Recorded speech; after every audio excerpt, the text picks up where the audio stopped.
السلام علیکم ورحمۃ اللہ وبرکاتہ۔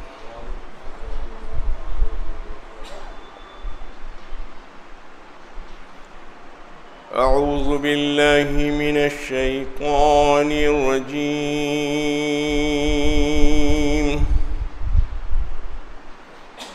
بسم اللہ الرحمن الرحیم۔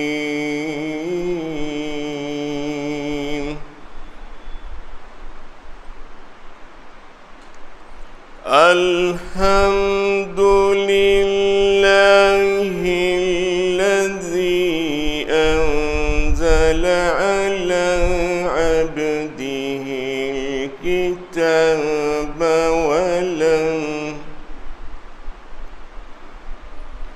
ولم يجعل له عوجا قيما لينذر بأسا شديدا من لدنه ويبشر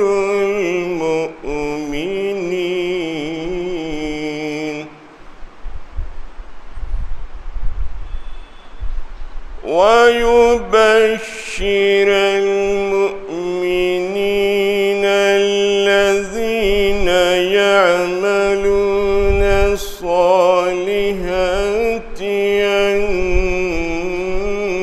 لهم أجرا حسنا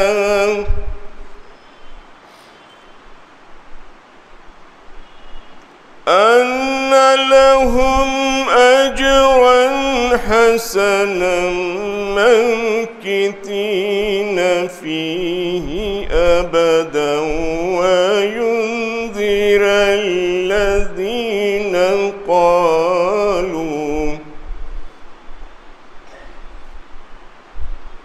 قالوا اتخذ الله ولدا ما لهم به من علم ولا لآبائهم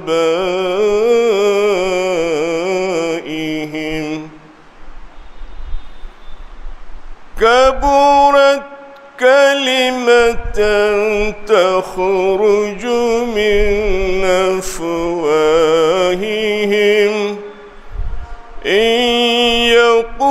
يقولون إلا كذبا فلعلك باخع نفسك على آثارهم إن لم يؤمنوا بهذا الحديث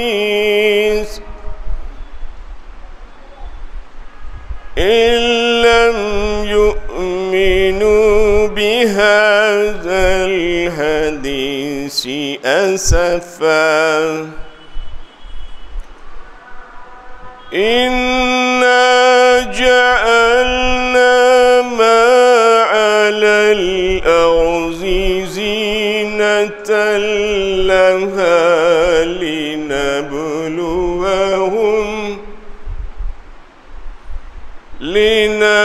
لنبلوهم أيهم أحسن عملا وإنا لجاعلون ما عليها صعيدا جرزا صدق الله العظيم.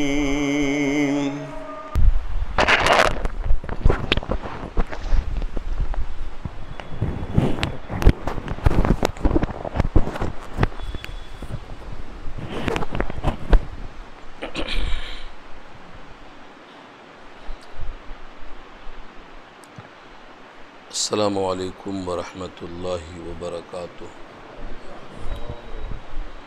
الحمد للہ وحدہ والصلاة والسلام على من لا نبي بعده أما بعد فأعوذ بالله من الشيطان الرجيم بسم الله الرحمن الرحيم الحمد لله الذي أنزل على عبده الكتاب ولم يجعل له عوجا قيما لينذر بأسا شديدا من لدنه ويبشر المؤمنين الذين يعملون الصالحات أن لهم أجرا حسنا ماكثين فيه أبدا إلى آخر الآية. صدق الله العلي العظيم وصدق رسوله النبي الكريم ونحن على ذلك من الشاهدين والشاكرين. اللهم ألهمنا رشدنا وأعذنا من شرور أنفسنا. اللهم وفقنا لما تحب وترضى من القول والفعل والنية. رب اشرح لي صدري ويسر لي أمري واحلل عقدة من لساني يفقهوا قولي. آمین یا رب العالمین. محترم حضرات، معزز سامعین، ملی بھائیوں، بزرگوں اور دوستوں، میری ماؤں اور بہنوں، پیارے بچوں، آج کی گفتگو کا عنوان سورۃ الکہف کا پہلا رکوع ہے. اس سورت کا نام سورۃ الکہف ہے. یہ مکی سورت ہے اور اس میں 110 آیتیں اور 12 رکوع پر مشتمل ہے. اس سورت کی کئی فضیلتیں ہیں. سب سے بڑی فضیلت کی چیز یہ ہے کہ یہ سورت ایک بارگی پوری نازل ہوئی ہے اور اس کے نزول کے وقت 70,000 فرشتے ساتھ میں اس کو لے کے آئے ہیں. اس سورت کے مضمون کے لحاظ سے جو بندہ اس کو پڑھے گا اس کے پیر سے لے کر اس کے سر تک نور ہی نور بنے گا. اور بعض روایتیں ابن کثیر کی ملتی ہیں کہ سر سے نہیں بلکہ پاؤں سے آسمان تک نور بنے گا. اور اگر یہ کوئی 10 یا آیتیں یاد کر لے، شروع کی 10 اور بعض روایتوں میں ہے آخر کی 10، تو اس کے لیے دجال کا خطرہ ختم ہو جائے گا. دجال اس سے کچھ نہیں کر سکے گا. اس لیے اس کو حفظ کر لینا. 10 آیتیں شروع کی اور 10 آیتیں آخر کی دونوں حفظ کر لینا. اور جب حفظ کرنا تو سمجھ کے الفاظ بھی، تاکہ اس میں کیا پیغام ہے وہ بھی معلوم ہو جائے. تو ہر جمعہ سورہ کہف پڑھنا ہے کہ اگلے جمعہ تک کے سارے گناہ معاف. پاؤں سے لے کر آسمان تک نور ہی نور. اور یہ نور ضائع نہیں ہو جائے گا. یہ نور آپ کو قیامت میں روشنی دے گا، پلسرات پہ روشنی دے گا. تو سورہ کہف جمعے کو بھی پڑھنا اور اول آخر کم سے کم ایک رکوع یاد کر لینا. اس میں اتنی فضیلت ہے کہ 70,000 فرشتے اس کو لے کر آئے ہیں، کیونکہ اس میں اللہ نے اپنی قدرت کا اظہار کیا ہے، شان ربوبیت کا اظہار کیا. دنیا میں جتنے نبی آئے ان کے معجزات ان کے ساتھ چلے گئے، لیکن یہ جو قرآن کا معجزہ ہے یہ ہمارے ہاتھوں میں اللہ کے نبی دے کے گئے. اور یہ فرمایا تم گمراہ نہیں ہو سکتے، تم گمراہ نہیں ہو سکتے جب تک تم نے ان 2 چیزوں کو مضبوطی سے پکڑ رکھا. لن تضلوا ما تمسکتم بہما کتاب اللہ و سنتی. کتاب اللہ کے ساتھ میری سنت، اگر تم نے ان کو مضبوطی سے پکڑ لیا تو تم گمراہ نہیں ہو سکتے. آج امت نے سب کچھ پکڑ لیا ہے لیکن قرآن نہیں پکڑا، اور سنت تو بالکل نہیں، سنت کو غیر اہم سمجھا جا رہا ہے۔ گمراہی سے بچنے کے لیے کتاب اللہ کے ساتھ سنت رسول ضروری ہے۔ اس صورت میں قرآن کے نازل ہونے پر یا اپنے بندے پر قرآن نازل کرنے پر اللہ نے خود تعریف کی ہے، الحمدللہ۔ یہ نعمتوں کا اظہار ہوتا ہے، جب کبھی الحمدللہ ہوتا ہے تو کیا ہے؟ یہ نعمتوں کا اظہار ہوتا ہے۔ آپ کیسے ہیں؟ تو آپ کہیں گے الحمدللہ، یعنی ہماری حالت اس قابل ہے کہ ہم اللہ کا شکر ادا کریں، یہ ہے الحمدللہ۔ اللہ نے اس صورت کا آغاز ہی یہیں سے کیا ہے، الحمدللہ۔ تمام تعریف، تمام خوبیاں اللہ کی ہیں، یعنی اللہ کی ملکیت ہیں۔ ملکیت کہاں سے آیا سمجھیں گے آپ؟ عربی تو آپ سیکھیں گے نہیں، لیکن تھوڑا تھوڑا میں ڈوز دیتا رہتا ہوں، تھوڑا تھوڑا سیکھتے جاؤ۔ الحمد کے بعد اور اللہ کے پہلے لام زیر لی لکھا ہے نا، الحمد للہ، تو اللہ سے پہلے جو لام زیر لی ہے اس کو لام تملیک کہتے ہیں، یہ لام ملکیت ہے، یعنی حمد اللہ کی ملکیت ہے۔ آپ کسی اور کو کہہ دیں گے کہ آپ کے لیے حمد ہے تو چوری ہے، وہ حق نہیں ہے۔ دنیا میں کسی کے لیے حمد نہیں ہے، حمد صرف اللہ کی ملکیت ہے۔ اگر آپ نبی کی تعریف کریں گے تو وہ حمد نہیں ہے، اس کو نعت کہیں گے، ثنا ہے اللہ کی تعریف۔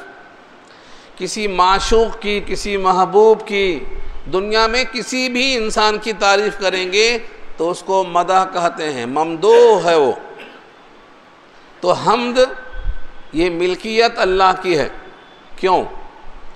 کیونکہ حمد کہا جاتا ہے ذاتی خوبی پر، اور جتنی خوبیاں اللہ کی ہیں سب ذاتی ہیں، کسی نے اللہ کو دیا ہے کیا؟ نہیں دیا۔ اللہ کی تمام خوبیاں اس کی اپنی ذاتی ہیں، وہ اکیلا ہے اپنی قدرت سے، وہ محیط ہے، ساری کائنات کو محیط ہے اپنی قدرت سے، قدیر ہے اپنی قدرت سے، علیم ہے اپنی قدرت سے، کوئی خوبی کسی نے نہیں دی ہے، آپ کی تمام خوبیاں ذاتی ہیں، اس لیے کہا الحمدللہ، تمام خوبیاں، تمام تعریفیں اللہ کے لیے ہیں۔ کس بات پر یہ تعریف ہے؟ فرمایا الذی انزل علی عبدہ الکتاب، جس نے اتارا اپنے بندے پر کتاب۔ انزلہ، انزلہ کے معنی ایک بارگی اتارنا۔ ایک بارگی کی تشریح پیچھے آ چکی ہے کہ اللہ نے شب قدر میں آسمان دنیا پر ایک ہی شب میں اتارا، لوح محفوظ سے نقل کر کے، لیکن پھر وہاں سے جو نبی کے دل پہ اتارا تو 23 سال میں اتارا۔ تو جہاں ایک شب میں اتارنے کا لفظ آئے گا وہاں انزلہ آئے گا، اور جہاں 23 سال میں اتارنے کا ذکر آئے گا وہاں نزلہ آئے گا، تھوڑا تھوڑا اتارا۔ انزلہ اتار دیا، ایک بارگی، علی عبدہ الکتاب، اپنے بندے پر۔ یہاں نام لے سکتے تھے، نام نہیں لیا۔ اللہ تعالیٰ کی نگاہ میں سب سے اونچا وصف ہے کہ بندہ بندگی میں اپنے کو بندہ کہلائے، بندگی اللہ کو بہت پسند ہے۔ تو عبد کہا کہ فرمایا اپنے خاص بندے، اپنے بندے پر۔ اللہ جب کسی کو اپنا بندہ کہتے ہیں تو یہ رشتہ اللہ سے اتنا خصوصی ہو جاتا ہے کہ دوسرا کوئی اور رشتہ نہیں ہوتا، اللہ کے اپنے بندے پر۔ کتاب، کتاب سے مراد قرآن ہے۔ اس کتاب میں قرآن کے لیے 4 لفظ زیادہ آتے ہیں، ایک اس میں سے الکتاب آئے گا، ایک ذکر آئے گا، ایک قرآن آئے گا، ایک فرقان آئے گا، یہ 4 کثرت سے آئیں گے۔ یہاں اللہ نے کتاب کہا، اپنے بندے پر اللہ نے کتاب نازل فرمایا، اس پر اللہ کا شکر ہے، کیونکہ یہ کتاب نہ ہوتی تو ہدایت کیسے ہوتی، صراط مستقیم کیسے ملتا، جنت کا راستہ کیسے ملتا، اللہ کی مرضیات کیسے ملتی، ہم جانتے کیسے کہ کون سا کام کریں اللہ خوش ہوں گے اور کون سا کام منع ہے اللہ ناراض ہوں گے، ہم جانتے کیسے؟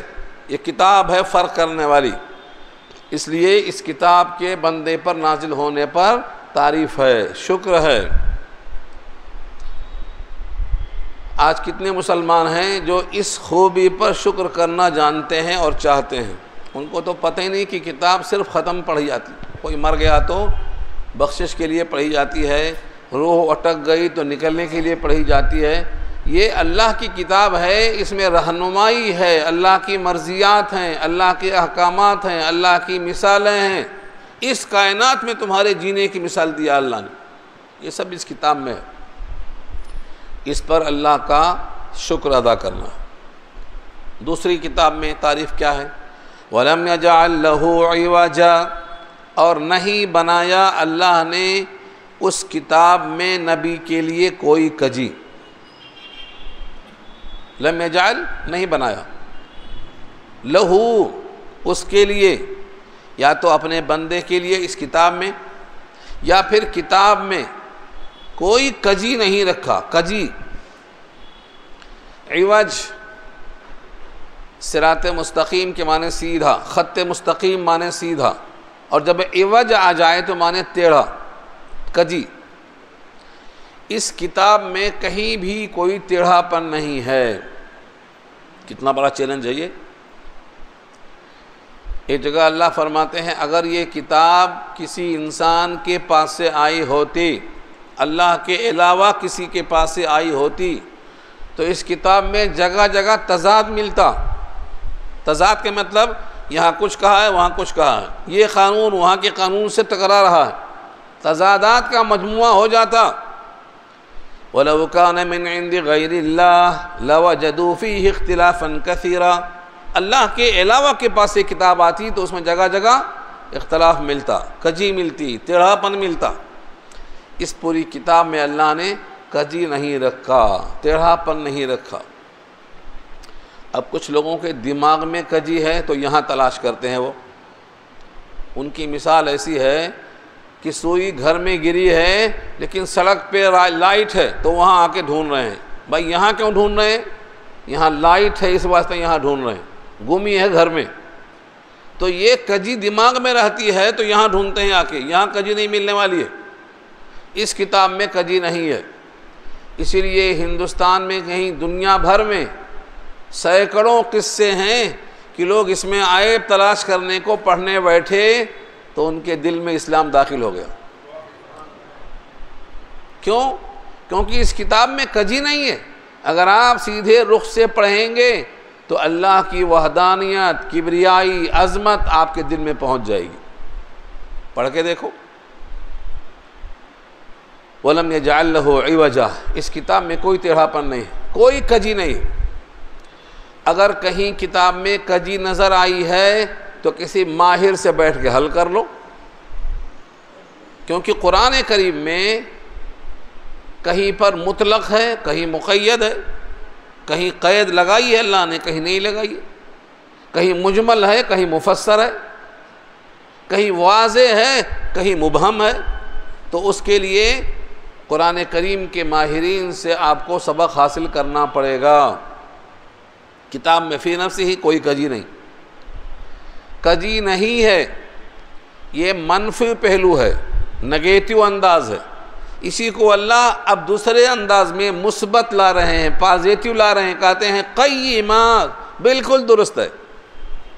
قیم، قیم کہتے ہیں نگرانی کرنے والے کو، خود بھی سیدھا ہے اور جو ٹیڑھا ہے اس کو بھی سیدھا کر دیتا، یہ ہے قیم۔ نگران کار جب خود نگرانی کرتا ہے تو اس کو قیم کہتے ہیں۔ قرآن کریم تمام سابقہ کتابوں کی نگرانی کرتا ہے۔ تورات میں چینجنگ ہوئی، اگر آپ کو تولنا ہے تو کلام پاک میں لے آؤ، کلام پاک نے کھول کے رکھ دیا ہے، یہ اضافہ ہے، یہ اضافہ نہیں ہے۔ تو کتاب قیم ہے، تمام کتابوں کی مہیمن ہے، یعنی خود بھی مضبوط ہے، دوسروں کو بھی یہ مضبوط کرنے والی ہے۔ اب اس کتاب کے نزول کا مقصد کیا ہے؟ اللہ نے خود اپنے بندے پر اس کتاب کو نازل کیا، اس میں کوئی کجی نہیں ہے، یہ بالکل درست ہے۔ اب مقصد کیا ہے؟ لینذرا تاکہ آپ ڈرائیں، لینذر بأسا شدیدا من لدن، تاکہ آئے نبی آپ ان کو ڈرائیں سخت۔ بأسن کی صفت کیا ہے؟ شدیداً، سخت عذاب۔ یہ سخت عذاب برزخ سے شروع ہو جاتا ہے، برزخ سے شروع ہو جاتا ہے۔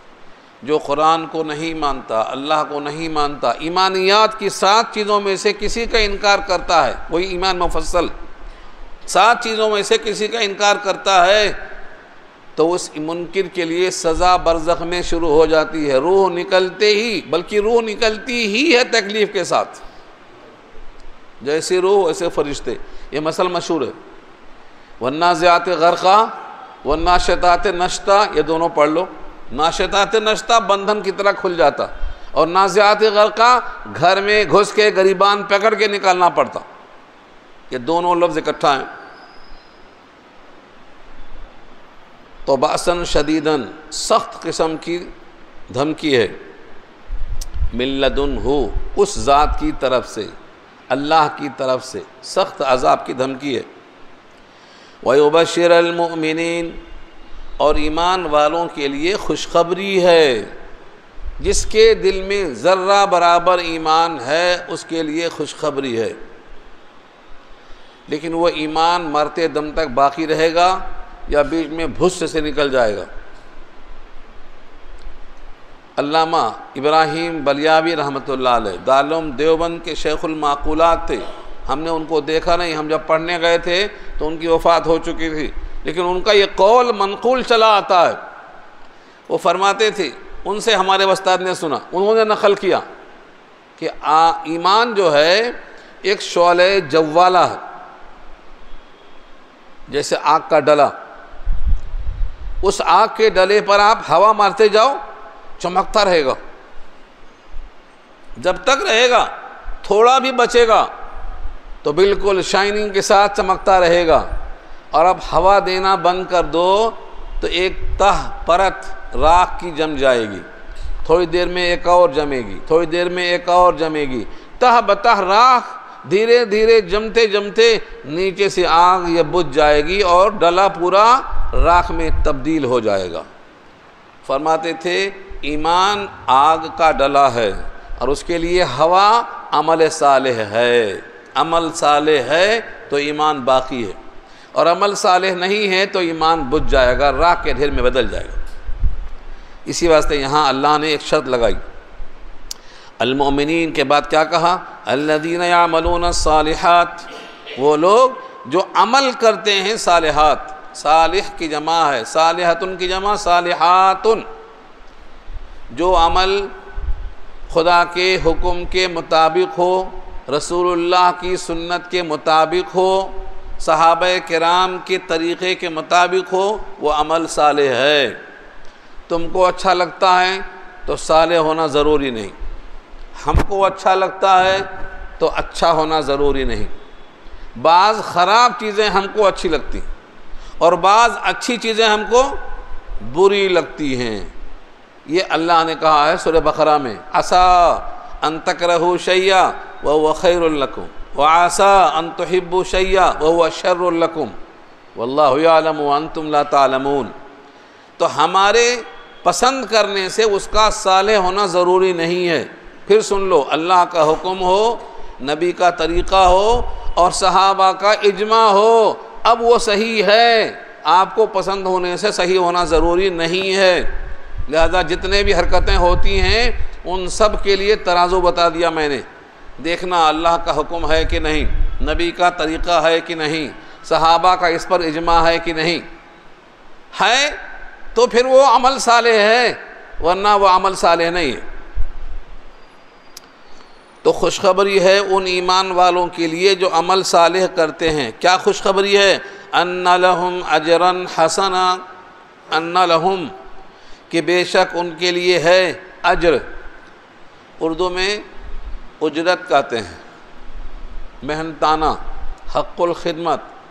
ایک مزدور دن بھر کام کرتا ہے، شام کو جو پیسہ ملتا ہے وہ اجرت ہے، اور جب اللہ دیں گے آخرت میں تو اس کا نام اجر ہے، اجر دے۔ آپ نماز پڑھے، نماز میں کچھ ملا یہاں وہاں ملے گا، وہ اجر ہے۔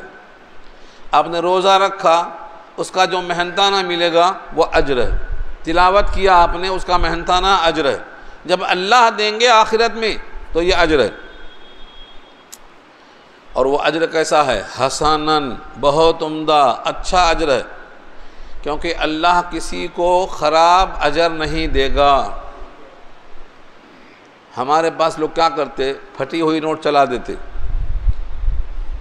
اور گاؤں والے جب دھان دے کر کچھ خریدتے ہیں تو ایسا دھان دیتے کہ اس میں چاول نکلتے ہی نہیں، پیا بولتے اس کو، بولتے چل گیا۔ یہ کھوٹا سکہ دنیا میں چلاتے ہیں لوگ۔ اللہ جب کسی بندے کو دیں گے تو وہ کیسا اجر ہوگا؟ حسناً ہوگا، بالکل کھرا ہوگا۔ دنیا والے جب دیتے ہیں تو حقارت سے دیتے ہیں، اللہ فرماتے ہیں ہم جب دیں گے تو عزت سے دیں گے، عزت سے دیں گے۔ کسی بھی بندے کو اللہ بے عزتی کر کے نہیں دیں گے، سب کو عزت سے دیں گے۔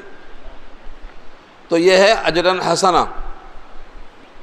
ماکثین فیہ ابدا، ماکثین ٹھہرے رہیں گے اسی اجر میں، ابدا ہمیشہ ہمیشہ، یعنی یہ بندہ اسی اجر میں، اسی اللہ کی بخشش اور عطا میں ہمیشہ رہے گا۔ ماکثین ٹھہرے رہنے والے اسی نعمت میں ہمیشہ ہمیشہ۔ اس کی عمر وہاں ڈھلے گی نہیں۔ دنیا میں کیا ہے؟ 10 سال کا تھا اب 20 ہو گیا، 20 کا تھا 40 ہو گیا، 40 کا 60 ہو گیا، 60 والا 90 ہو گیا، عمر کھسکتی جا رہی ہے۔ لیکن جنت میں جانے والے کی عمر کھسکے گی نہیں، یہ ہے ابدا، ہمیشہ اسی اجر میں اسی انداز سے رہے گا۔ عورتیں جن کی عمر 33 سال کی ہوگی، ان کے قد 60 گز کے ہوں گے، ان کا حسن، ان کے چہرے کی چمک 14ویں رات کے چاند کے برابر ہوگی، یہ ہمیشہ رہے گی، کبھی کمی نہیں پڑے گی۔ کچھ بچے ہوں گے جنت میں جو لائیں گے، لے جائیں گے، دیں گے، لیں گے، خدمتگار۔ یہ بچے ہمیشہ بچے ہی رہیں گے، کبھی وہ جوان ہو کے بوڑھے نہیں ہوں گے۔ سورۃ دہر دیکھ لو، ولدان مخلدون کہا اللہ نے، اسی سے بنایا وہ بھی، ولدان مخلدون، ایسے بچے ہوں گے جو ہمیشہ بچے ہی رہیں گے، یعنی بے بال و پر رہیں گے، خدمتگار جنت میں ایسے بچے رہیں گے۔ جب وہ چلیں گے تو لگے گا کہ کوئی موتی دھلک رہا ہے، لؤلؤ منثورا، سورۃ دہر پڑھ لو، لؤلؤ منثورا، وَإِذَا رَأَيْتَ ثَمَّ رَأَيْتَ نَعِيمًا وَمُلْكًا كَبِيرًا، بڑی سلطنت، بڑی بادشاہت۔ ایک ایک انسان کو دنیا کے برابر جنت ملے گی، جو سب سے چھوٹا ہوگا، سب سے بعد میں آئے گا۔ وہاں نہ اکتاہٹ ہوگی، نہ بیماری ہوگی، نہ بیزارگی ہوگی، نہ نکلے گا، نہ نکالا جائے گا، نہ موت آئے گی، نہ بیمار ہوگا۔ ایسی کوشش کرو اس جگہ پہنچنے کے لیے۔ فرمایا ماکثین فیہ ابدا وَيُنذِرَ الَّذِينَ قَالُوا اتَّخَذَ اللَّهُ وَلَدًا، اور اللہ ڈراتا ہے ان لوگوں کو جنہوں نے کہا اللہ نے بنا لیا اولاد۔ یہاں سے عقیدے کی بات شروع ہو گئی۔ اتخذ اللہ ولدا، اللہ نے بنا لیا ہے اولاد۔ یہ کون لوگ ہیں تو انسانوں میں سے۔ حضرت عیسیٰ کو اللہ کا بیٹا کہنے والے عیسائی انجیل والے ہیں کہ نہیں ہیں؟ ہم بھی تو ایک کتاب والے ہیں، قرآن والے ہیں، وہ انجیل والے ہیں۔ وہ کہتے ہیں کہ حضرت عیسیٰ اللہ کے بیٹے ہیں۔ حضرت عزیر علیہ السلام کو یہودی کہتے ہیں کہ وہ اللہ کے بیٹے ہیں۔ قرآن کریم میں 10واں پارہ سورہ توبہ، وقالت الیہود عزیر ابن اللہ وقالت النصارى المسیح ابن اللہ۔ نصارہ کہتے ہیں مسیح اللہ کے بیٹے اور یہودی کہتے ہیں عزیر اللہ کے بیٹے۔ تو ان دونوں نے اللہ کو بیٹا والا باپ بنا دیا کہ نہیں بنا دیا؟ ان کے لیے ڈراوا ہے، وارننگ ہے، دھمکی ہے۔ انسان تو مخلوق ہے اور اللہ خالق ہے، بلا خالق کا مخلوق سے رشتہ کیسے ہو سکتا ہے؟ جو مخلوق ہے وہ محتاج ہے، چمڑے کا بنا ہے، گوشت کا بنا ہے، ہڈی کا بنا ہے، نہیں کھائے گا تو بھوک سے مر جائے گا۔ بھلا اس ذات کا اس سے کیا رشتہ ہو سکتا ہے؟ اس لیے اللہ نے کہا یہ خبردار، یہ بات برداشت کے قابل نہیں ہے، ان کے لیے ڈراوا ہے۔ وَيُنذِرَ الَّذِينَ قَالُوا اتَّخَذَ اللَّهُ وَلَدًا، اور ڈراتے ہیں اللہ یا نبی ڈرائیں ان کو جنہوں نے کہا کہ اللہ نے اولاد بنا لیا ہے۔ اولاد میں لڑکیاں بھی آتی ہیں۔ مشرکین مکہ کہتے تھے فرشتے اللہ کی بیٹیاں ہیں۔ کہا بیٹیاں کیسا پیدا ہوئے؟ تو کہا جنات سے رشتہ ہے اللہ کا۔ ہاں جنات سے رشتہ، سورہ انعام 7واں پارہ، وَجَعَلُوا بَيْنَهُ وَبَيْنَ الْجِنَّةِ نَسَبًا، انہوں نے کر دیا، اللہ اور جنات کے درمیان رشتہ کر دیا۔ سورہ صافات میں بھی یہ مضمون آیا۔ اللہ فرماتے ہیں جب ہم نے فرشتوں کو پیدا کیا تھا تو تم دیکھ رہے تھے کہ یہ فرشتے مذکر ہیں کہ مؤنث ہیں، تمہیں معلوم کیسے ہوا کہ یہ بیٹیاں ہیں کہ بیٹے ہیں؟ اشہدوا خلقہم، اشہدوا خلقہم، کیا ان کی تخلیق کا مشاہدہ کیا تھا تم نے؟ یہ سوال کیا۔ ظاہر بات ہے کہ جب اللہ نے پیدا کیا فرشتوں کو تو یہ تو تھے ہی نہیں، مشاہدہ کیسا کرتے؟ اور جب فرشتے نہ مذکر ہیں نہ مؤنث ہیں تو ان کو بیٹی کہتے کیسا؟ یہ سب غلط۔ پھر پوچھا کہ آخر یہ فرشتے اللہ کی بیٹیاں ہیں تو اماں کون ہیں، کیسے پیدا ہوئے؟ تو کہتے ہیں کہ جناتوں کی سردارانیاں اللہ کی بیویاں ہیں، نعوذ باللہ۔ سورہ انعام میں اللہ نے رد کر دیا وَلَمْ تَكُن لَهُ صَاحِبَةٌ، اللہ کو صاحبہ نہیں ہے، اللہ کو بیوی ہی نہیں ہے۔ اللہ جسم سے پاک ہے، یہ جسم والے۔ اللہ تعالیٰ قادر مطلق ہے، اس کا کسی مخلوق سے ادنا رشتہ نہیں ہے۔ تو ان کو ڈرا اور ڈرائے ان کو جنہوں نے کہا ہو کہ اللہ کو اولاد ہے۔ جتنے لوگوں نے کہا فرشتوں کو بیٹیاں، یا عزیر کو اللہ کا بیٹا، یا حضرت عیسیٰ کو اللہ کا بیٹا، یا مریم کو خدائی میں شریک، ان سب کے پاس کوئی علم نہیں ہے، اٹکل پچھو ہے۔ دیکھو جملہ، ما لہم بہ من علم، ما لہم بہ من علم، ان کے لیے اس سلسلے میں کوئی علم نہیں ہے۔ اور ان کے پاس تو نہیں ہے، وَلَا لِآبَائِهِمْ، ان کے باپ دادا کے پاس بھی نہیں ہے۔ آبا جمع ہے اب ان کی، ان کے پاس بھی نہیں علم ہے اور ان کے باپ دادا کے پاس بھی علم نہیں ہے۔ وَلَا لِآبَائِهِمْ، اور باتیں بہت بڑی ہیں، جتنا بڑا ان کا وجود ہے اس سے بڑی بڑی ان کی باتیں نکل رہی ہیں۔ جیسے ہمارے پاس اردو محاورہ ہے، چھوٹا منہ بڑی بات۔ ہاں چھوٹا منہ بڑی بات، ایک محاورہ ہے۔ اللہ فرماتے ہیں ان کے منہ سے یہ بات جو نکلتی ہے یہ بہت بڑی بات ہے۔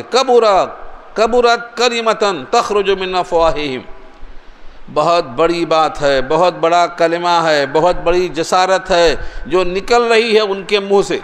افواہہم، افواہ جمع ہے فوہن کی، اردو میں افواہ بولتے ہیں۔ ان کے منہ سے نکلی، وہاں دو پہنچی، دو نے 4 کو پہنچایا، 4 نے 20 کو پہنچایا، پھیل گئی۔ افواہ کہتے ہیں اس کو، افواہ یعنی منہ سے بات پھیلتے پھیلتے چلی گئی۔ تو یہ بات بہت گراں ہے جو ان کے منہ سے نکلی ہے۔ ان یقولون الا کذبا، نہیں ہے یہ بات مگر جھوٹی، یہ لوگ صرف جھوٹ کہہ رہے ہیں۔ لم یلد ولم یولد، یہ صحیح ہے، اللہ احد قل هو اللہ احد اللہ الصمد لم یلد ولم یولد ولم یکن لہ کفوا احد، یہ صحیح ہے، اور یہ جو کہہ رہے ہیں یہ سب جھوٹ ہے، ان یقولون الا کذبا، نہیں ہے یہ مگر جھوٹ۔ اب ہمارے نبی ساری کائنات کے لیے رحمت تھے، مکے والوں کو سمجھاتے تھے، مکے والے نہیں مانتے تھے، تو آپ کو تکلیف ہوتی تھی کہ اگر یہ نہیں مانیں گے تو یہ جہنم میں جائیں گے اور ہمارے ذریعے سے ان کو فائدہ نہیں ہوگا۔ اس فکر میں آپ گھلتے تھے مطلب کڑھتے تھے اندر اندر۔ کبھی کبھی تو ایک ہی آیت میں رات بھر کھڑے ہو کے اللہ کے سامنے وہی آیت پڑھتے رہے، وہی ایک آیت، اور بیزار ہو کے نہیں، روتے روتے پاؤں میں ورم آ گیا۔ آنکھیں جب روتی ہیں تو نیند نہیں آتی، آنکھیں روتی کب ہیں؟ جب آپ کے سامنے محشر کا میدان ہو کہ اللہ قیامت میں ایسا پوچھیں گے، بندے ایسے ہوں گے، اس حالت پر ہم کیا کریں گے؟ ایک ہی آیت میں رات بھر گزار دیا۔ اللہ فرماتے ہیں اگر یہ بات آپ کی نہیں مانتے ہیں تو آپ اپنے آپ کو گھلا لیں گے، پگھلا لیں گے، افسوس کرتے کرتے کرتے کیا جان دے دیں گے؟ اللہ کو ترس آیا ہے۔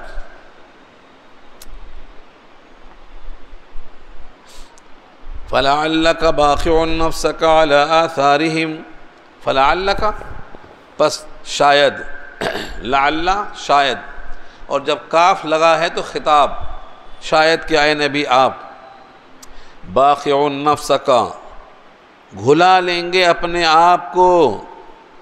باخع، بخع کے معنی پگھل جانا، جیسے پانی میں برف ڈال دو دھیرے دھیرے پگھلتا ہے، یہ ہے بخعون، یعنی اس غم میں آپ گھلے جا رہے ہیں، اپنے آپ کو آپ گھلا لے رہے ہیں غم کی وجہ سے۔ علی آثارہم، ان کے پیچھے، آثار اثر کی جمع ہے، ان کے پیچھے کام کرتے کرتے اپنے آپ کو آپ گھلا لیں گے۔ ان لم یؤمنوا، اگر وہ ایمان نہیں لائے، بہذا الحدیث، اس بات پر۔ حدیث یہاں کیا ہے؟ قرآن۔ قرآن بھی حدیث ہے اور حدیث بھی حدیث ہے۔ جو لوگ ہم کہتے ہیں کہ ہم قرآن مانتے حدیث نہیں مانتے، ان کو دھوکہ لگ گیا ہے۔ تھوڑا وضاحت کیے دیتا ہوں میں۔ یہاں کس کو کہا ہے حدیث؟ یہ کون سی بات ہے؟ قرآن کو یہاں حدیث کہا گیا۔ قرآن اور حدیث میں فرق کتنا ہے؟ اللہ نے جبریل کو کوئی کتاب نہیں دی تھی پرنٹڈ، یہ بک جا کر دے دو مدرسے والوں کو، کتاب دی تھی؟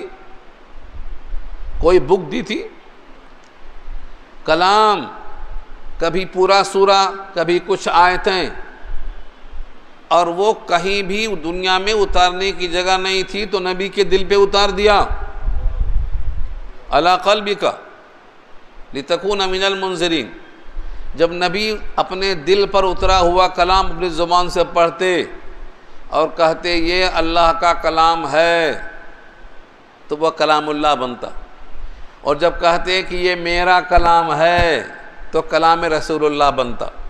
زبان ایک ہی ہے اور جہاں سے آتا ہے مضمون وہ بھی رب ایک ہی ہے۔ اللہ کے نبی اپنی خواہشات نفس سے نہیں بولتے، جب بھی بولتے تو اللہ کی مرضی کے مطابق، حکم الہی کے مطابق بولتے۔ وما ينطق عن الهوى، خواہشات سے نہیں بولتے۔ ان هو الا وحی یوحی، آپ جو وحی آتی ہے اسی کے مطابق زبان کھولتے۔ اس لیے کہا گفتہ او گفتہ اللہ بود، گرچہ از حلقوم عبداللہ بود، آپ کی زبان سے جو نکلا ہے وہ اللہ کا جملہ ہے اگرچہ آپ کے منہ سے نکلا۔ تو قرآن کو بھی حدیث کہا ہے، یہاں بھی کہا ہے، یہاں بہذا الحدیث۔ اور یہی مضمون سورہ زمر پارہ 23 میں کہا اللہ نزل احسن الحدیث۔ کس کو کہا ہے احسن الحدیث؟ قرآن کو کہا ہے۔ سورہ زمر پارہ 23، اللہ نزل احسن الحدیث، اللہ نے بہترین حدیث نازل کی ہے۔ تو اللہ کے نبی جب سر اٹھا کر بولتے ہیں کہ یہ اللہ کا کلام ہے تو وہ قرآن مجید میں ہوتا ہے، اور جب کہتے ہیں کہ یہ میرا کلام ہے تب بھی وہ اللہ کی منشا کے مطابق ہوتا ہے، زبان اللہ کے رسول کی ہوتی ہے۔ تو حدیث تو دونوں ہے۔ اب کوئی کہتا ہے جو آپ کی زبان سے نکلتا ہے وہ ہم نہیں مانتے، اور جو اللہ کا کلام ہے اس کو ہم مانتے، تو فرق کرنے والا تو ہے کون؟ دنیا میں کوئی فرق نہیں کر سکتا۔ یہ تو نبی کی امانت داری ہے جو فرق کر کے بولتے تھے یہ اللہ کا کلام ہے اور یہ میرا کلام ہے۔ دنیا کا کوئی انسان فرق نہیں کر سکتا۔ یہ تو یہ بھی حدیث ہے اور وہ بھی حدیث ہے۔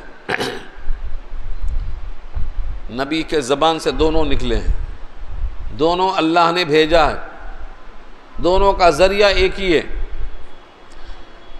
تو اگر آپ اس کتاب پر ایمان نہ لانے کی وجہ سے اسفا افسوس کرتے کرتے پچھتاتے پچھتاتے اپنی جان دے دیں گے، یعنی جان مت دیجیے، آپ کو ان پر غم کرنے کی ضرورت نہیں ہے۔ جو اس کتاب کو نہیں مانتا ہے اس پر آپ کو غم کرنے کی ضرورت نہیں ہے۔ کیوں؟ ان کا حساب آپ کے ذمہ نہیں ہے اور آپ کا حساب ان کے ذمہ نہیں ہے۔ ما من حسابک علیہم من شیء، آپ کا حساب ان کے ذمہ ہے نہیں، تو پھر آپ کو غم کرنے کی ضرورت نہیں۔ ایک جگہ تو اللہ فرماتے ہیں اگر ہم چاہیں تو زمین میں جتنے انسان ہیں سب ایمان لے آئیں گے، سب۔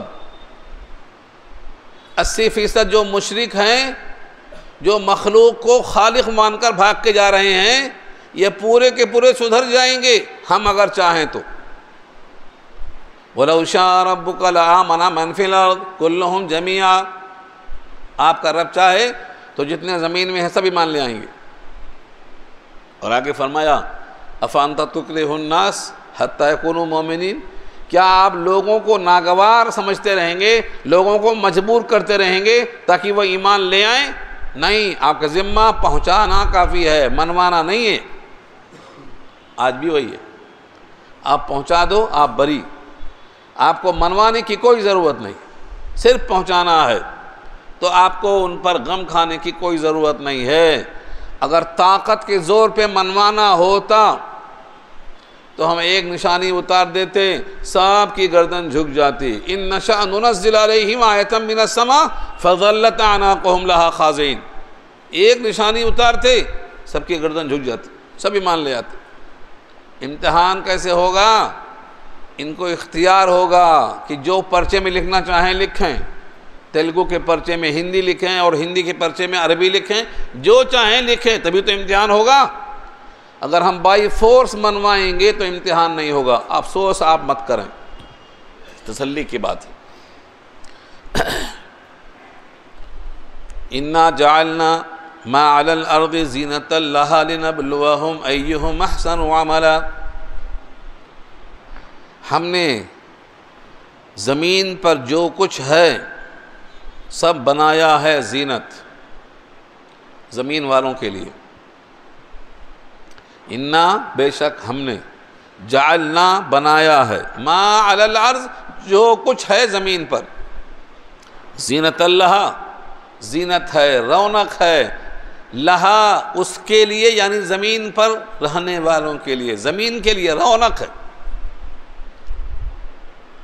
اب یہاں ایک سوال ہوتا ہے کہ زمین پر تو سانپ بھی ہے، بچھو بھی ہے، کیا یہ بھی رونق ہے؟ مگر ہم اور آپ اپنے علم کے لحاظ سے ہاں اور نہ بولتے ہیں۔ اللہ فرماتے ہیں کوئی چیز زمین میں نکمی اور بے فیض نہیں ہے، کوئی بھی چیز۔ تمہارا علم ہے، تم کہتے ہو مچھر کیوں بنایا، تمہارا یہ خیال ہے کہ مچھر نہ ہوتے تو بڑے مزے میں ہوتے، ہے خیال نہیں ہے۔ اللہ فرماتے ہیں دنیا کی حقارت کی مثال دینے کے لیے مچھر کا ہونا ضروری تھا۔ مچھر ہی نہیں دیکھا تم نے تو سمجھتے کیسے کہ دنیا کی ویلو مچھر کے پر کے برابر بھی نہیں ہے؟ سمجھتے کیسا؟ تو تمہارے لحاظ سے کوئی چیز خراب ہوگی کیونکہ تمہارا علم محدود ہے. کوئی بھی چیز نکمی نہیں زمانے میں، کوئی برا نہیں قدرت کے کارخانے میں. سانپ سے بھی بڑے فائدے ہیں، طبی فائدے، بچھو سے بڑے فائدے. اس زمین پر جتنی چیزیں ہیں سب میں فائدے ہیں. جہنم میں بچھو کاٹے گا، آپ ڈرتے کیسا؟ بچھو دیکھے نہیں کبھی. قیامت میں سانپ کاٹے گا زکوٰۃ نہ دینے والوں کو، سانپ ہی نہیں دیکھا تو سمجھتے کیسا؟ تو دنیا میں کوئی بھی چیز آپ کے لیے خراب نظر آتی ہے مگر کوئی چیز خراب نہیں ہے، سب زمین کی رونق ہے. دنیا میں سب حسین ہوتے، کوئی بد شکل نہ ہوتا تو اچھے شکل والے کی کوئی قدر ہوتی؟ کوئی خراب شکل کا ہے ہی نہیں، سب اچھی شکل کے ہیں. اگر دنیا میں ساری راتیں شب قدر ہوتی تو شب قدر کی ویلیو رہتی؟ سال میں ایک مرتبہ آتی ہے تو اس کی ویلیو ہے، نہا وا کے اٹھ کے آتے، گر پڑ کے آتے. اگر شبہ ہما شب قدر بودے تو شب قدر بے قدر بودے.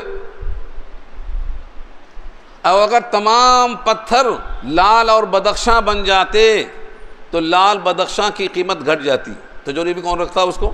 سارے پتھر لال بدخشاں ہو جائیں تو گرسنگ ہما لال بدخشاں بودت پس قیمت لال و سنگ یکساں بودت. تو سب کے لوگ ہر چیز کی ویلو کو بتانے کے لیے اس کائنات میں اچھی بری ہر چیز رکھا ہے اللہ نے. اس کے پورے فائدے ہماری کم علمی کی بنا پر ہم نہیں جانتے. تو زمین پر جو کچھ ہے سب زینت ہے. یہ کیوں ہے زینت؟ فرمایا لِنَبْلُوَهُمْ أَيُّهُمْ أَحْسَنُ عَمَلًا، تاکہ ہم ان کو جانچیں. زمین پر ہر چیز زینت ہے تاکہ زمین والوں کو ہم جانچیں أَيُّهُمْ أَحْسَنُ عَمَلًا، کہ ان میں سب سے بہتر عمل کر کے آنے والا کون ہے. ایک لفظ یہاں دیکھیے ہے احسن عملا، اس کے ساتھ ایک لفظ آتا ہے اکثر عملا. زیادہ عمل کر کے کون آتا؟ زیادہ عمل مطلوب نہیں، حسن عمل مطلوب ہے. یہاں بھی ہے سورہ ملک پارہ 29 میں بھی ہے الذی خلق الموت والحیات لیبلوکم ایکم احسن عملا. وہاں بھی احسن عملا ہے. اللہ کو حسن عمل چاہیے، کثرت عمل نہیں. 15 حج کیا ایک بھی صحیح نہیں چاہیے. ایک حج کرو اچھا کرو پورے معاف. تو کثرت عمل نہیں، حسن عمل. 10 پارے تراویح پڑھ رہا ہے، ایک پارہ ڈھنگ کا نہیں پڑھا. ایک پارہ ڈھنگ سے پڑھنا پورا قرآن ختم کرنے کے مقابل نہ تم سمجھے نہ ہم سمجھے. ہاں خالی عالمون تعلمون چلتا رہا، نہ تمہارے دل پہ اثر نہ میرے دل پہ اثر. تو فرمایا کثرت عمل نہیں، حسن عمل. آپ 2 رکعت پڑھو، اچھی پڑھو، ہڑا ہڑی نہیں. روزے میں ہو، زکوٰۃ میں ہو، حج میں ہو، ہر معاملے میں کثرت عمل سے حسن عمل بہتر ہے. یاد کر لو اس کو، 2 ہی لفظ. کثرت عمل سے حسن عمل بہتر ہے، اور اسی میں جانچ ہوگی. کون زیادہ پارے پڑھ کے لایا جانچ نہیں ہوگی، کون زیادہ اچھا پڑھ کے لایا جانچ یہ ہوگی. لیبلوکم ایکم احسن عملا، تاکہ وہ جانچے کہ ان میں سب سے زیادہ عمدہ عمل کر کے آنے والا کون ہے. ایک آدمی 2 رکعت پڑھا ہے، ایک آدمی نے 12 رکعت پڑھا. وہ 2 رکعت پر صحابہ رش کرتے تھے اور کہتے تھے ان نبی کے ساتھ جو ہم نے 2 رکعت پڑھی ہے، بعد کی تمام زندگی بھر کی رکعتیں اس کے برابر نہیں ہو سکتی، کیونکہ وہ نبی کے ساتھ پڑھی. یہ کیا تھا؟ یہ حسن عمل تھا، حسن عمل تھا. بعض لوگوں نے مکہ میں حج کے موسم میں 2 رکعت کے بجائے 4 پڑھ دیا. تو صحابی کہتے ہیں نبی کے پیچھے جو ہم نے 2 رکعت پڑھی تھی اس 4 سے اچھی تھی. یہ 4 ہے لیکن وہ 2 ہے.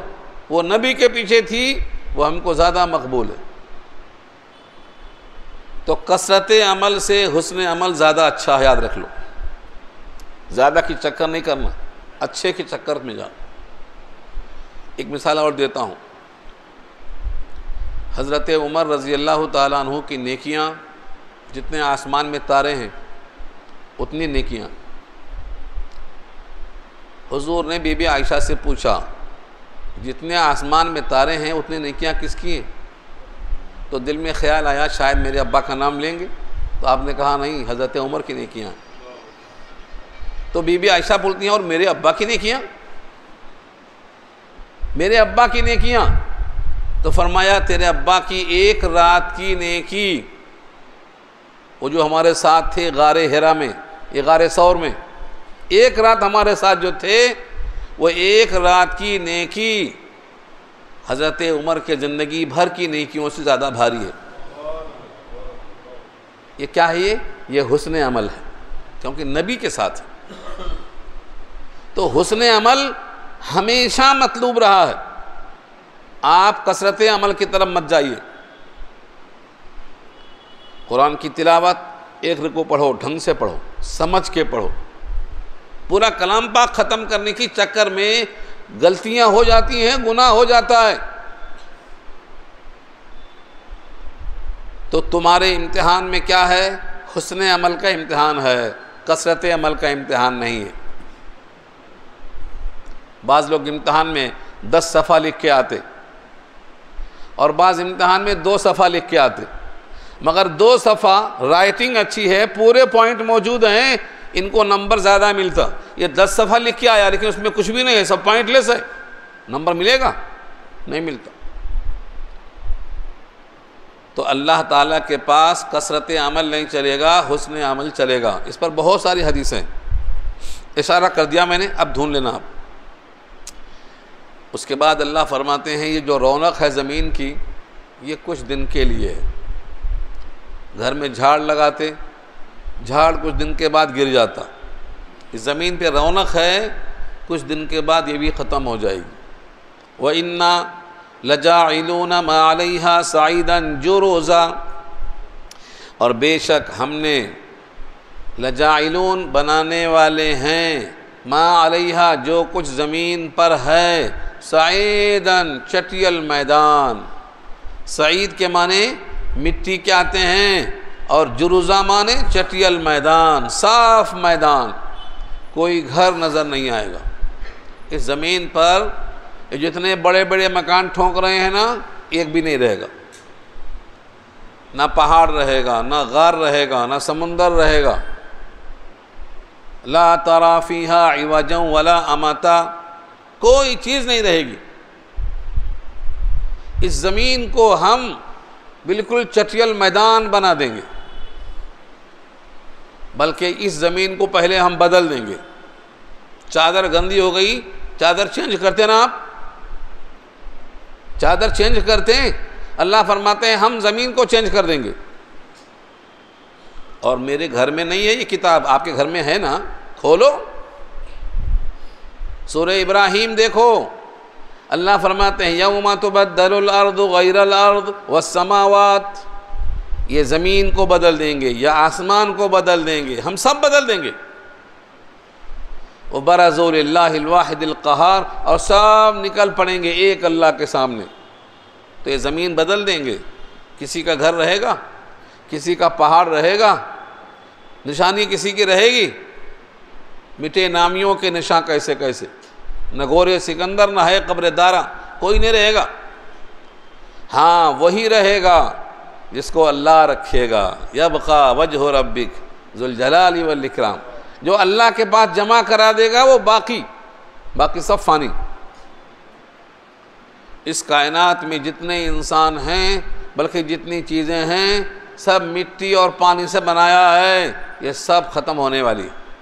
دیکھو جملہ، وَإِنَّا لَجَاعِلُونَ مَا عَلَيْهَا صَعِيدًا جُرُزًا، اور بے شک ہم بنانے والے ہیں جو کچھ زمین پر ہے چٹیل میدان. چٹیل میدان تاحد نکاح چھپنے کی کوئی جگہ نہیں ہوگی. ان کے پیچھے لک گئے، پہاڑ میں چھپ گئے، غار میں چھپ گئے، کوئی جگہ برابر رہے گی. نشیب و فراز ختم ہو جائے گا، کوئی باقی نہیں رہے گا. یہاں سے آگے اصحاب کہف اور رقیم کا قصہ اللہ سناتے ہوئے فرماتے ہیں کیا تمہارا خیال ہے کہ بڑا عجیب قصہ ہے یہ؟ ہاں عجیب ہے، لیکن اس سے زیادہ عجیب قصے قرآن میں ہیں. تم کو یہ عجیب دکھ رہا ہے؟ اب یہاں رک کر میں آپ کو بتا دوں کہ یہ قصہ کیوں شروع ہو رہا. مشرکین مکہ نے امتحان کے لیے کہ واقعی یہ نبی سچے ہیں کہ نہیں، خود بیچارے جاہل تھے. مشرکین مکہ کوئی کتاب نہیں تھی ان کے پاس، کوئی علم نہیں تھی، کیا کریں اب؟ تو وہ لوگ گئے مدینہ کے یہودیوں کے پاس، کہا یہ نبی کو چیک کرنا ہے کہ سچے نبی ہیں کہ سچے نہیں ہیں، کیسے چیک کرنا؟ کہا 3 سوال دیتا ہوں، 2 کا جواب دیں گے اور 1 کا جواب نہیں دیں گے تو سچے نبی ہیں، اور 3 کا جواب دیں گے تب بھی سچے نبی نہیں ہیں. وہ یہودیوں نے سکھا دیا، جس میں سے 1 سوال پہلے آ گیا بنی اسرائیل میں. اسی لیے قرآن کی ترتیب میں سورہ کہف بعد میں ہے، سورہ بنی اسرائیل پہلے ہے، کیونکہ اس میں روح کا بیان آ چکا. اب اس کے بعد دوسرا بیان ہوگا اصحاب کہف کا، اور تیسرا ہوگا ذی القرنین کا جو آخر میں آئے گا. اگر وہ نبی ہوں گے تو یہ 3 سوال کا جواب دیں گے، لیکن 1 کا مجمل اور 2 کا مفصل. آپ نے کہا کل جواب دوں گا. کل کا مطلب کل امید تھی کہ فرشتہ آئے گا، کل تک جواب مل جائے گا، لیکن آپ نے انشاءاللہ نہیں کہا، بھول گئے. نسیان تو ہوتا تھا نبی کو بھی.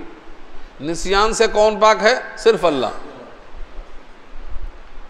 لا یضل ربی ولا ینسیٰ، سورہ طٰ پارہ 16. میرا رب ہے جو بھولتا نہیں، بھٹکتا نہیں. باقی بھول چوک ہوتی. آپ نے انشاءاللہ نہیں کہا تو 15 دن تک فرشتہ آئے نہیں. ابھی 15 دن گزر گئے. یہودی جو سکھائے تھے اور مکہ والے سوال لائے تھے، روز مذاق کر رہے تھے. کیا ہوا؟ کل تو جواب دیتے تھے، نہیں دیے. وہ کل کب آئے گی؟ وہ کل کب آئے گی جہاں جواب دیں گے؟ اب آپ کے دماغ پہ اتنی اذیت ہو رہی تھی اس سے.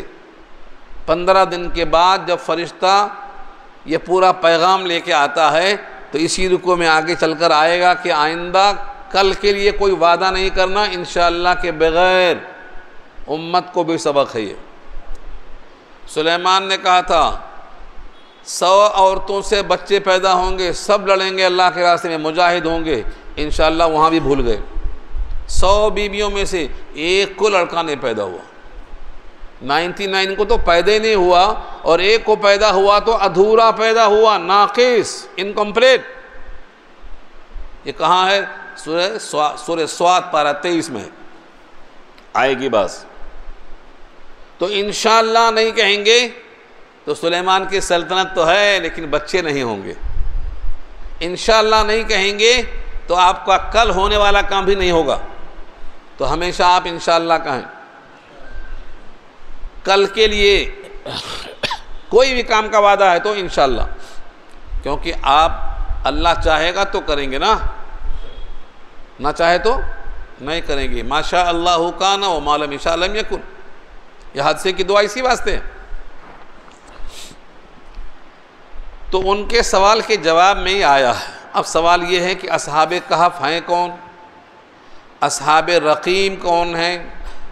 کہف اور رقیم ایک ہی ہیں یا 2 الگ الگ ہیں؟ اس سے لوگوں نے بڑی لمبی بحثیں کی ہیں، کئی گھنٹے کی.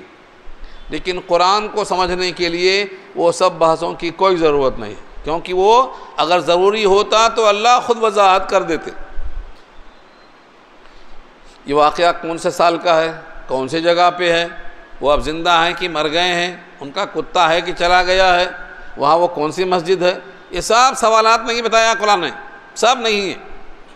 تاریخی ہے. ان سے سمجھنا قرآن کا موقوف نہیں ہے، لہذا جتنا قرآن میں ہے اتنا کھول کے سمجھ لو۔ ام حسبتا، کیا تم نے گمان کیا ہے، ان اصحاب الکہف، کہ بے شک کہف والے، والرقیم، اور پہاڑی والے۔ کہف کے معنی بڑا غار، چھوٹا غار ہے تو اس کو غار ہی کہیں گے، بڑا غار ہے تو اس کو کہف کہیں گے۔ اور رقیم بمعنی مرقوم، راقم الحروف لکھتے اردو میں، لکھنے والا۔ کچھ تختیوں پر نام تھے، اس واسطے ان کو اصحاب رقیم کہتے ہیں، ان کے نام۔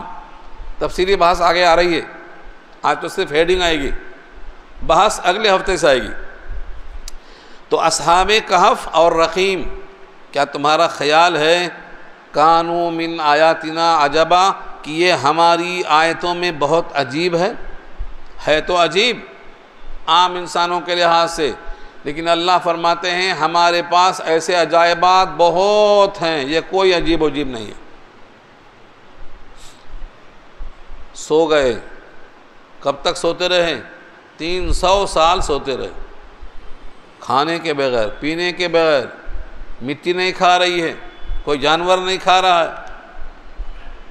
ہے تو عجیب۔ لیکن اللہ فرماتے ہیں یہ کیا عجیب ہے، تمہارے سر پہ آسمان رکا ہے، کوئی کھمبا دکھائی دیتا کیوں نہیں گر رہا، یہ عجیب ہے۔ تمہارے پاؤں تلے زمین ہے، یہ عجیب ہے۔ کتنا بھی وزن ڈال دو اٹھا لیتی، اور کتنا بھی چھوٹا آدمی سب لے کے مارو کھد جاتی۔ کھدنے کی بھی آسانی ہے، پیدا کرنے کی آسانی ہے۔ اس زمین پہ بڑی بڑی بلڈنگ بناؤ روک لیتی۔ تو عجائبات تو بہت ہیں، اللہ کے عجائبات پر غور کرنا ہے تو بہت ہیں، یہاں کچھ نہ کچھ آئے گا۔ کانوا من آیاتنا عجبا، ہے ہمارے آیتوں میں تعجب کی چیز۔ اذ اوى الفتية الى الكهف، جب ٹھکانہ پکڑا چند نوجوانوں نے کہف کی طرف، یعنی غار کی طرف۔ یہ کون نوجوان تھے؟ یہ سب شاہزادے تھے، بادشاہ کے بیٹے، شاہزادے تھے یہ۔ اس زمانے میں بت پرستی عام تھی۔ بت پرستی آج کوئی نئی نہیں ہے، 80% بت پرستی جو ہو رہی ہے یہ کوئی نئی نہیں ہے، بہت زمانے سے ہو رہی ہے، نوح کے زمانے سے ہو رہی۔ جن کی عقلیں ماری جاتی ہیں ان کو سمجھ میں نہیں آتا، تو ہم کیا کر سکتے؟ ہم کچھ نہیں کر سکتے۔ مخلوق کو خالق سمجھ رہے ہیں کتنے کمزور معلوم ہے۔ ایک مثال دیا ہے اللہ نے، اور بہت سی دیا ہے، ایک مثال یاد رکھ لو آپ۔ اللہ کے علاوہ جن سے تم مانگتے ہو ان کی ایک مثال دی ہے اللہ نے۔ یا ایھا الناس ضرب مثل فاستمعوا لہ، اے لوگو ایک مثال دے کے مار رہا ہوں، غور سے دیکھو، سمجھو اس کو۔ کیا کہا اللہ نے؟ پوری دنیا کے انسان اللہ کو چھوڑ کر جس کو پکارتے ہیں، سوچ لو اب۔ سورہ حج پارہ 17 آخری صفحہ ہے یہ، سورہ حج کا آخری صفحہ ہے، کھولو گھر میں دیکھ لو، ہے نہیں ہے۔ فرمایا کہ ساری کائنات کے انسان اللہ کو چھوڑ کر جن سے مانگتے ہیں، یہ سب مل کر ایک مکھی بھی پیدا کرنے پر قادر نہیں ہے۔ لن يخلقوا ذبابا ولو اجتمعوا له، پورے معبودان باطلہ اکٹھا ہو جائیں، پورے ہندوستان کے نہیں پوری دنیا کے، ایک مکھی نہیں بنا سکتے۔ یہ اللہ کا چیلنج ہے، بتا کے دکھاؤ، بنا کے دکھاؤ مکھی۔ اور اللہ آگے جو فرماتے ہیں وہ تو اور تعجب کی چیز ہے۔ فرمایا مکھی بنانا تو بہت دور، ان کے چڑھاوے کو جو مکھی لے کر بھاگتی ہے نا، یہ سب مل کے مکھی سے چھین بھی نہیں سکتے۔ وَإِن يَسْلُبْهُمُ الذُّبَابُ شَيْئًا لَا يَسْتَنْقِذُوهُ مِنْهُ ضَعُفَ الطَّالِبُ وَالْمَطْلُوبُ۔ یہ اتنے بودے ہیں، اتنے پھسپھسے ہیں، اتنے کمزور ہیں کہ جو مکھیاں چڑھاوا لے کے بھاگتی ہیں نا، اس کو سب مل کر بھی چھین نہیں سکتے، سب مل کر مکھی نہیں بنا سکتے۔ پھر بھی لگے ہیں، پھر بھی ہمت نہیں ہار رہے ہیں، اور آپ ہیں کہ اتنا پروردگار رحیم اور کریم رکھتے ہیں، پھر بھی بلائے تو نہیں آتے ہیں، دعوتیں کھانے چلے جاتے ہیں۔ ہاں، اللہ کے سامنے سجدہ کرنے کو نہیں آنا چاہتے، یہاں وہ چلے جاتے۔ تو ہمارے پاس جو نوجوان تھے یہ بت پسند نہیں کرتے تھے، اس نے زبردستی طاقت کی بنیاد پر سب کو میدان میں جمع کیا، بت پرستی کا حکم دیا۔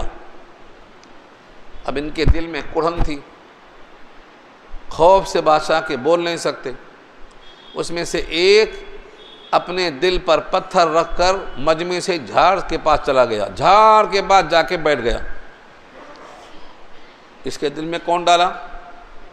اس کے دل میں کون ڈالا کہ یہاں سے اٹھو اور وہاں جا کے بیٹھو، وہاں سکون ملے گا؟ اس کے دل میں ڈالنے والے نے ایک دل میں اور ڈالا، وہ بھی اٹھا وہاں جا کے بیٹھا۔ آپس میں بول نہیں رہے ڈر کے مارے، 2 گئے، 3 گئے، 4 گئے، 7 8 گئے، وہاں جا کے کوئی کسی سے بول نہیں رہا ڈر کے مارے، بادشاہ کے خوف سے۔ ہمت کر کے ایک بولتا ہے بھئی یہاں کیوں آئے؟ تو اس نے کہا یہ ہم کو بت پرستی پسند نہیں ہے، بادشاہ نے مجبور کیا ہے تو وہاں سے ہم یہاں آ گئے۔ اب تو سب کے منہ کھل گئے، کہا ہم بھی اسی واسطے آئے ہیں۔ اس نے کہا ہم بھی اسی واسطے آئے ہیں۔ یہ پورے لوگوں کی خبر بادشاہ تک پہنچ گئی، اچھا بغاوت ہو رہی ہے، پکڑ کے لاؤ۔ پکڑ کے لائے گئے۔ بادشاہ نے کہا شہزادے کے لباس چھین لو، ان کا کھانا بدل دو، اور دیکھو کچھ دن کا ٹائم دے رہا ہوں، سنبھل جاؤ ورنہ سب چھین لیا جائے گا۔ یہ مہلت کا ٹائم جو ان کو ملا تو آ کر جو سوئے تو سوتے رہ گئے 300 سال۔ یہ ہے غار، یہ بحث آ رہی ہے، اب یہاں سے شروع ہو رہی ہے۔ جب پناہ لیا چند نوجوانوں نے کہف یعنی غار کی طرف، فقالوا ربنا، کہنے لگے ہمارے پروردگار، آتنا من لدنک رحمہ، دے دے ہم کو اپنے پاس سے رحمت، یعنی ایمان، کیونکہ ایمان ذریعہ رحمت ہے۔ ایمان نہ ہو تو رحمت نہیں ملے گی۔ رحمت کہاں ہے؟ اندر جنت میں، اور باہر کیا ہے؟ عذاب۔ یہ دونوں بات سورہ حدید پارہ 27 میں اللہ نے کہا ہے، باطنہ فیہ الرحمہ وظاہرہ من قبلہ العذاب۔ باہر عذاب ہوگا، اندر رحمت ہوگی۔ تو رحمت دے دے، یعنی ذریعہ رحمت جو ایمان ہے وہ دے دے۔ وَهَيِّئْ لَنَا مِنْ أَمْرِنَا رَشَدًا، اور مہیا کر دے، ہیئ لنا، مہیا کر دے ہمارے لیے اپنے پاس سے ہمارے معاملے میں، رشدہ کے معنی رشد و ہدایت، نیک بختی، اسی سے رشید ہے، اسی سے راشد ہے، اسی سے مرشد ہے، اسی سے مرشد ہے۔ نیک بختی اپنے پاس سے ہمارے حق میں کر دے۔ فَضَرَبْنَا عَلَىٰ آذَانِهِمْ فِي الْكَهْفِ، تو جیسے وہ غار میں گئے ہم نے تھپ تھپایا ان کے کان پر۔ ضربنا مارنا مراد نہیں ہے، لوری دینا مراد ہے۔ اماں اپنے بیچے کو لوری دیتی ہے، مارتی نہیں ہے سلانے کے لیے، ہے تو مارو بھی۔ تھپ تھپانا یہ ہے فضربنا۔ کہاں؟ علی آذانہم، ان کے کان پہ۔ آنکھ پہ کیوں نہیں؟ کان پہ کیوں؟ سونے والا جب سوتا ہے تو سب سے پہلے آنکھ بند کرتا ہے، لیکن کان جاری رہتا۔ آواز سنتے اٹھ کے بیٹھ جا رہا، یہ کیسی آواز ہے؟ تو اللہ نے کہا میں کان پہ تھپ تھپاؤں گا تو کوئی آواز آئے نا کان میں، کان پہ تھپ تھپایا۔ کب تک سوتے رہے؟ 300 سال کھائے پیے بغیر سوتے رہے۔ کوئی ہے سونے والا کھانا کھائے بغیر؟ رات میں نہیں کھائے تو رات میں نیند ہی نہیں آتی، شام میں نہیں کھائے تو تہجد پڑھنے اٹھنا پڑتا۔ کوئی کہتے ہماری آنکھ نہیں کھلتی، تہجد کے لیے آنکھ نہیں کھلتی، میں بولتا ہوں 100% کھلتی۔ کھانا چھوڑ دو شام کا، سو کے دکھاؤ، آنکھ کھلتی۔ اور جو انسان کہتا ہے کہ صبح آنکھ نہیں کھلتی، فجر میں آنکھ نہیں کھلتی، پانی پی کے سو اٹھنے پڑتا آپ کو پانی صاف کرانے کے لیے۔ آپ نیت تو کرو اٹھنے کی، نیت کرو کہ بھائی نیت ہے، اللہ کے لیے اٹھنے کی نیت ہے، اللہ اٹھا دیتے۔ تو ہم نے تھپ تھپایا ان کے کان پر، فی الکہف، غار میں، سنین عددا، سالوں گنتی کے، سنین سالوں، اور عددہ کے معنی گنتی. یہ سوتے رہے سوتے رہے سوتے رہے. ثم بعثناہم لنعلم، پھر ہم نے ان کو اٹھا کھڑا کیا تاکہ ہم جانیں ای الحزبین احصیٰ لما لبثوا امدا، کون سا گروہ شمار کر لیا ہے جس نے کتنی مدت یہاں قیام پذیر ہوا. 300 سال کچھ اضافہ ہے، نیچے آ رہا ہے اب 309 سال. جب سو کے اٹھے تو ایک پوچھتا ہے میاں کتنے دن سوئے؟ تو کہتا ہے ایک صبح سوئے کہ ایک شام سوئے، پورا دن نہیں سوئے. یہیں آ رہا، اسی رکوع میں آ رہا ہے. 300 سال سونے والا کہتا ہے ہم ایک صبح سوئے یا ایک شام سوئے، لبسنا یومن او بعض یوم. اور قیامت میں جب اٹھیں گے تو ہر مردہ یہی کہے گا ہم دنیا میں ایک صبح تھے کہ ایک شام. یہاں سمجھتے ہیں ہمیشہ رہیں گے، ایسی بلڈنگ بنا رہا ہے جیسے ہمیشہ یہ رہے گا. لے کے جانا ہے. یہ سب سے بدترین سرمایہ وہ ہے جو بلڈنگ پہ لگتا ہے. سب مست ہیں اسی میں. کوئی لے کے جائے گا یہاں سے؟ جتنا پیسہ لگاتے ہیں اتنا کرایہ نکلتے نکلتے بڈھے ہو جاتے ہیں، نکلتے ہی نہیں. اور آج تو لوگ قبضہ کر کے بیٹھ جاتے، تیرا ہی نہیں بولتے، ذرا کمزور دکھا دو قبضہ. تو آپ نبی کے فرمان پر جائیے. سب سے بدترین خرچہ جو ہوتا ہے وہ بلڈنگ میں لگانے والا خرچہ ہوتا ہے. آپ کو جتنا ضرورت ہے رہنے کے لیے اتنا بنا لو، باقی رزاق ہے وہ کھلائے گا. پیسے کو کاروبار میں لگاؤ، کاروبار کرو، لمبی بحث ہے. یہاں فرمایا کہ وہ اتنے دن سونے کے بعد جب اٹھایا ہم نے تاکہ معلوم کریں کہ کون سا گروہ زیادہ واقف ہے اپنے مدت قیام سے. کوئی کہتا ہے ایک دن، کوئی کہتا ہے 2 دن. 2 دن تو نہیں ہے، بعض دن ہے. یہ سب کیا ہے؟ عجائبات میں سے ہے. لیکن اللہ فرماتے ہیں یہ تو کچھ بھی نہیں ہے، اس سے بڑے بڑے عجائبات ہیں. اب یہاں سے قصہ شروع ہوتا ہے. ایک رکوع پورا ہوا، اگلا رکوع انشاءاللہ اگلے ہفتے میں ہوگا، ہم اس پر گفتگو کریں گے.